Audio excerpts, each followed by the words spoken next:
হরে কৃষ্ণ।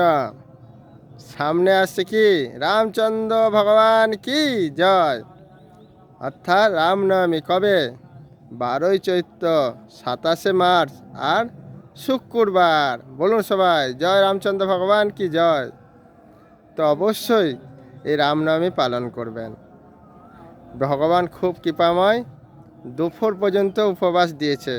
এখন কেউ প্রশ্ন করতে পারে, প্রভু অনেক জায়গায় তো পরের দিন অবধি উপবাস করে। হ্যাঁ, আপনার যদি শারীরিক খুব ভালো থাকে, সুস্থ থাকে, তাহলে আপনি পরের দিন সূর্য ওঠার পরে পালন করতে পারেন।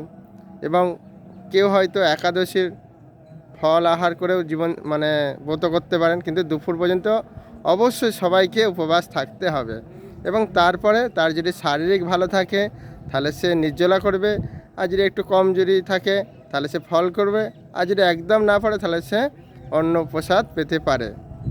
কিন্তু সেটা তার মানসিকতা এবং তার ভগবানের কাছে সংকল্পের উপরে নির্ভর করছে। তো আসুন, এবং ওই দিন কিন্তু অবশ্যই সবাই নিরামিষ আহার করবেন। যারা হয়তো ভক্ত হয়নি, রামচন্দ্র অত্যন্ত কৃপাময়।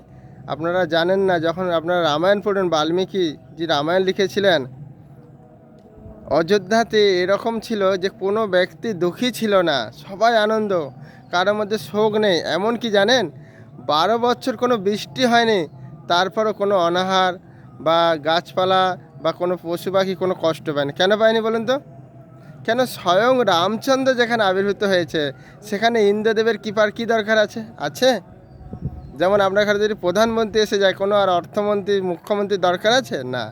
তো রামচন্দ্র এতটাই মহান ছিলেন, এবং তিনি সবার প্রতি, প্রজাদের প্রতি, সবার প্রতি ভালোবাসতেন। বলছেন যে সেখানে কোনো প্রজারা দুঃখ কষ্ট পেত না, তাদের কোনো অভাব দেখা দিত না, এবং রামচন্দ্র ভগবানকে সবাই সম্মান করতেন। তো আমরা যদি সেই রামচন্দ্রর কৃপা লাভ করতে চাই, তাহলে অবশ্যই আমরা রামনবমী পালন করতে হবে। তা আপনারা সবাইকে এই কথাটা শেয়ার করবেন, বলবেন।